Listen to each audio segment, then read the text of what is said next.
नमस्कार, डिजिटल भूमि की खास पेशकश तारों की बात में मैं पायल आहूजा आपका स्वागत करती हूँ। जैसा कि आप सभी को ज्ञात है कि दीपावली नजदीक है, तो इसी के मद्देनजर अभी हमारे साथ जुड़े हैं पंडित गौतम शर्मा। तो अभी उनसे हम खास बातचीत करने वाले हैं दीपावली की तारीख को लेके। तो गौतम जी, सबसे पहले तो आपका हमारे चैनल पर बहुत बहुत स्वागत है।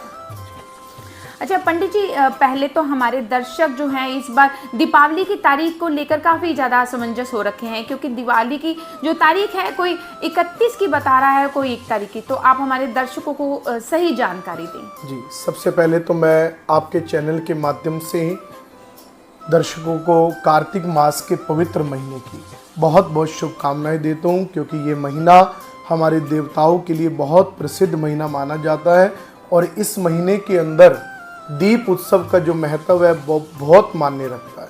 तो जो आपका प्रश्न आया है कि दीपावली का पर्व हम कब करें, 31 तारीख को या 1 नवंबर को, तो बहुत असमंजस चल रहा है लोगों के मन में कि देखिए, सबसे पहले तो जो दीपावली का पर्व है वो अमावस्या तिथि को माना जाता है और इस वर्ष जो अमावस्या है वो 31 तारीख को दोपहर में लगभग 3:53 के बाद अमावस्या तिथि प्रारंभ हो रही है। अब जो रात्रि का समय दीप उत्सव का होता है वो जो अमावस्या की रात्रि है 31 को है, लेकिन सूर्य उदय से जो अमावस्या मानी जाएगी वो 1 तारीख को। और हमारे शास्त्र सम्मत के अनुसार जितने भी ज्योतिष गणना माध्यम से जो की गई, 1 नवंबर को ही निर्णय लिया गया है कि दीपावली का पावन पर्व मनाया जाए।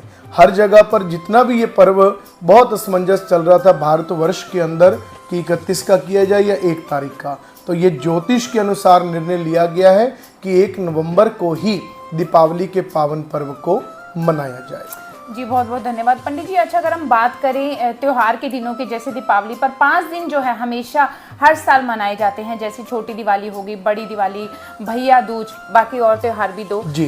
तो इस बार जो है 6 त्योहार जो मनाए जा रहे, 6 दिन में ये दीपावली संपूर्ण होने वाली है जी। तो ये इसका क्या कारण मान? देखिए, पहले जो ये पर्व मनाया जाता था धनतेरस से लेके भैया दूज तक जी। और ये 5 दिन का ये पर्व होता था। धनतेरस से लेके भैया दूज तक का 5 दिन का ये दीपदान का दीप उत्सव का पर्व माना जाता था, लेकिन इस वर्ष अमावस्या तिथि 2 दिन पड़ रही है, 31 तारीख को भी और 1 तारीख को भी। तो जिस कारण ये जो 5 दिन का जो पर्व है वो 6 दिन का माना जाएगा। सबसे पहले मैं आपको बताऊं कि सबसे पहली जो तिथि है धनतेरस की, धनतेरस इस वर्ष जो है पायल जी 29 तारीख को धनतेरस का पर्व भारतवर्ष के अंदर माना जाएगा। और इस दिन मान्यता है कि कुबेर महाराज जी का पूजन करना और बाजार से जाकर विभिन्न प्रकार के, जिस प्रकार सोने के जेवरात, चांदी के जेवरात, या इस दिन झाड़ू खरीदना भी बहुत शुभ माना जाता है। और कुछ भी हम खरीदारी करते हैं तो धनतेरस के दिन शुभ माना जाता है। वो धनतेरस इस वर्ष 29 अक्टूबर को लगेगी, मंगलवार के दिन पावन पर्व मनाया जाएगा। और फिर 29 तारीख को जो है वो नरक चतुर्दशी का पर्व माना जाएगा। 31 तारीख को अमावस्या दोपहर बाद लग रही है। अमावस्या के दिन पूजन तो दीपावली का किया जाता है, लेकिन जो निर्णय लिया गया कि 1 नवंबर को ही प्रातः काल से अमावस्या लग रही है तो उसी दिन ही दीप उत्सव का पर्व मनाया जाएगा। फिर उसके बाद 2 नवंबर को गोवर्धन पूजा, अन्नकूट का जो नियम किया जाता है वो किया जाएगा। और 3 नवंबर रविवार को आखिर जो दिन है भैया दूज का पर्व बड़े हर्षोल्लास के साथ मनाया जाएगा। अच्छा, ये तो हो गई हमारे दीपावली के त्योहार के समय की बात, मतलब तारीख की बात। अगर हम समय की बात करें तो क्या शुभ मुहूर्त दीपावली पर रहने वाला है? 1 नवंबर को जो दीप उत्सव का पर्व है, मैं आप सभी के आपके चैनल के माध्यम से सभी से प्रार्थना करूंगा कि 1 नवंबर को घर के अंदर जो दीपावली का पूजन है वो संध्या के बाद आप कभी भी कर सकते हैं। विशेषकर सिंह लगन के अंदर दीप उत्सव का पूजन किया जाए तो वो भी ज़्यादा अच्छा माना जाता है। और भी 1-2 लगन मध्य रात्रि के समय भी 1 नवंबर को आएंगे तो आप उस समय में बड़े भाव के साथ लक्ष्मी जी का, गणेश जी का पूजन कर सकते हैं। और भगवान से मैं प्रार्थना करूंगा कि महालक्ष्मी आप सभी के घर में निवास करें। अच्छा, ये अगर हम बात करें पूजा के समय की, ये तो परिवार वाले जैसे घर में लोग हैं पूजा करने वाले हैं। अगर हम व्यापारी वर्ग की बात करें, जैसे ऑफिस में लोग अपने अपने दफ्तर में होते हैं, तो उनकी पूजा का क्या समय रहने वाला आपका ये प्रश्न बहुत अच्छा है, क्योंकि देखो हर घर के अंदर तो दीपावली का पूजन किया जाता है, लेकिन ज़रूरी है कि जो व्यापारिक लोग हैं या जिनके ऑफिस है वहाँ पर वो पूजन कब करें। तो देखो निर्णय जो लिया गया कि 31 तारीख को जो अमावस्या है वो दोपहर बाद लग रही है, तो मैं दोपहर में या प्रदोष काल के समय में ज़रूर कहूँगा कि व्यापारिक लोगों को 31 तारीख को वो अपनी दुकान पर या ऑफिस में पूजन कर सकते हैं। प्रदोष काल यानी संध्या के समय, दोपहर के समय 31 को आप पूजन की विधि जो ऑफिस की है, दुकान की है, वो आप कर सकते हैं। और जो अपने घर का पूजन है वो 1 नवंबर को ही करें। अच्छा, अगर हम बात करें अभी हमने बात की 5 से 6 दिन की, तो इस साल जो ज़्यादातर यह देखा गया है कि हर त्यौहार जो है उसका असर 2 दिन रहा है। बात करें एकादशी की या फिर कोई भी त्यौहार है, वो लोगों को बहुत कंफ्यूजन रही है। तो शायद मुझे कुछ याद आ रहा है कि आपने बहुत समय पहले भविष्यवाणी भी हमें की थी हमारे चैनल के थ्रू कि ऐसा होने वाला है कि जो त्योहार है उसका असर जो है 2 दिन तक रहने वाला है। इसके पीछे क्या कारण है? देखिए, ये पहले भी होता था, लेकिन पत्रिका के अनुसार कि हर तीसरे साल पुरुषोत्तम मास आता है। अब वो अधिक मास आने के कारण जो तिथियां है 30 तिथियां, 15 तिथियां होती है शुक्ल पक्ष की और 15 होती है कृष्ण पक्ष की। अब एक मास अधिक आने पर वो 3 वर्ष के अंदर जो तिथियां है वो एक एक करके पूर्ण की जाती है।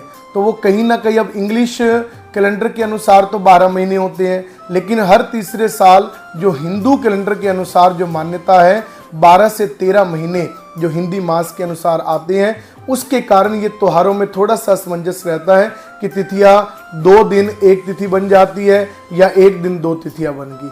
तो इस कारण ये जो तिथि है वो मिक्स की जाती है। अच्छा पंडित जी, एक सोशल मीडिया की अगर हम बात करें तो कुछ रील्स आजकल बहुत ज़्यादा वायरल हो रही हैं। आपको पता है कि लोग ज़्यादा आजकल इस चीज़ को मान्यता देने लगे हैं कि उसमें बताया जा रहा है कि दीपावली की रात को लक्ष्मी माता की पूजा नहीं की जाती। इसको कितना आप सच मानते हैं? हमारे दर्शकों को क्या कहना चाहिए? नहीं, देखिए ये बिल्कुल गलत है।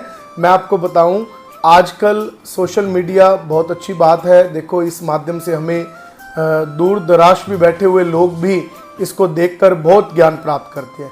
लेकिन फिर भी मैं आपको कहूँगा कि देखिए, आपका चैनल जो डिजिटल भूमि के नाम से चल रहा है, तारों की बात, जिस पर हम विशेषकर चर्चा कर रहे हैं, तो इस माध्यम से मैं कहूँगा कि बहुत लोग संसार के अंदर हैं, कुछ ये गलत भ्रम भी फैला रहे हैं कि लक्ष्मी जी का पूजन दीपावली के दिन नहीं करना चाहिए। ऐसा कुछ भी नहीं है, क्योंकि हम तो अपने जन्म से ही और हमारे पूर्व भी जितने भी बड़े बुजुर्ग थे वो भी दीपावली की रात्रि को लक्ष्मी जी का पूजन। और हमारी कथा के अनुसार, देखिए पायल जी, जो सबसे पहला प्रश्न मैंने किया कि कार्तिक का पवित्र महीना है, कार्तिक के पवित्र महीने की पावन कथा के अंदर ये कथा लिखी हुई है कि कार्तिक की अमावस्या पर दीपदान का महत्व और लक्ष्मी पूजन का महत्व है। और इस दिन मर्यादा पुरुषोत्तम प्रभु श्री राम भी वनवास काटकर वापस आए थे 14 वर्ष का, और उनके आने पर भी दीप उत्सव किया गया था। तो दीप उत्सव की जो विधि है ये बड़ी पुरानी हमारी परंपरा है।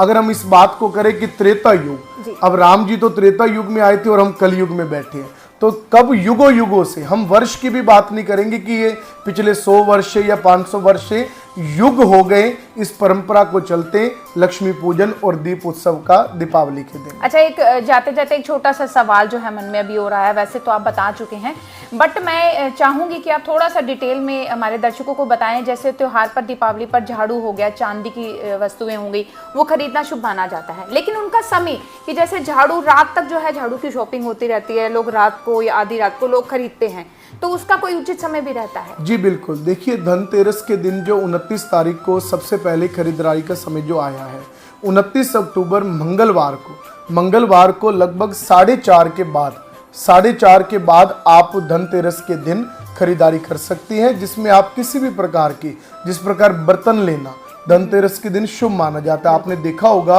कि बर्तनों की दुकान पर भी काफ़ी भीड़ होती है, और झाड़ू लेना भी कुबेर महाराज जी के लिए शुभ माना जाता है। तो लगभग 4:30 दोपहर के बाद आप धनतेरस के दिन खरीदारी कर सकते हैं, और ये सबके लिए ही शुभ संयोग क्योंकि है। ज्यादातर हमने सुना है कि रात के समय झाड़ू को घर पे नहीं लाया जाता, लेकिन दीपावली की रात को लगातार रात तक झाड़ू की शॉपिंग होती रहती है। जी बिल्कुल। तो कुछ खास है इसमें? नहीं, ऐसा कुछ नहीं है। दीपावली के दिन या धनतेरस के दिन हम बात करें कि जो लोग झाड़ू लेते हैं, झाड़ू लगाना तो गलत होता है, लेकिन लेने में कोई अंकारी नहीं है। लगाने में कि संध्या कालीन के बाद हम सब कहते हैं कि झाड़ू घर पर नहीं लगानी चाहिए, लेकिन खरीदारी करने में ऐसा कोई संदेह नहीं है। आप भाव से, मन से, हर्षोल्लास के साथ खरीदारी करें, शुभ संयोग है। जी पंडित जी, अच्छा अब चलते चलते एक दर्शकों को एक खास जानकारी हम चाहेंगे आप दें। वैसे तो दीपावली का दिन वैसे ही बहुत शुभ होता है, इस दिन कुछ भी पूजा करो, मन से अगर कुछ माता रानी से मांगो, लक्ष्मी माँ से मांगो तो सब कुछ मिलता है, लेकिन कुछ ऐसा मंत्र या फिर कुछ ऐसा उपाय जिससे हमारे दर्शकों को कुछ और अच्छा फल मिल सके? जी बिल्कुल, मैं आप सबको इन चैनल के माध्यम से बताना चाहूँगा, जितने भी दर्शक इस वीडियो को देख रहे हैं, कि माँ लक्ष्मी पूजन के दिन आप एक मंत्र है, सबसे पहले तो आप गणेश महाराज जी का पूजन करो, वो प्रथम पूज्य है। उसके बाद लक्ष्मी जी का पूजन कर, और एक लक्ष्मी गायत्री का मंत्र है, ओम महालक्ष्मी च विद्महे विष्णु पत्न्याय च धीमहि तन्नो लक्ष्मी प्रचोदयात्। इस मंत्र को, ओम महालक्ष्मी च विद्महे विष्णु पत्न्याय च धीमहि तन्नो लक्ष्मी प्रचोदयात्, इस मंत्र को पढ़कर आप लक्ष्मी जी से प्रार्थना कर सकते हैं। और मैं आशा करता हूं कि महालक्ष्मी आपके घर में निवास करें, जिससे आप, आपका परिवार सर्वदा सुख भोगे। जी पंडित जी, बहुत बहुत धन्यवाद। बहुत अच्छी जो जानकारी आपने हमारे दर्शकों को दी। आशा करते हैं आपको आपके सभी सवालों के जवाब मिल गए होंगे कि दीपावली को लेकर जो तारीखी कंफ्यूजन है वह भी दूर हो गई होगी। इसी के साथ मैं पायल आहूजा यहीं पर विराम लूंगी। दीपावली की आप सभी को हम सब की तरफ से हार्दिक शुभकामनाएं। साथ ही अगर आपके मन में अभी भी कोई सवाल है तो स्क्रीन पर दिए पंडित जी के नंबर पर आप उनसे सलाह कर सकते हैं। धन्यवाद।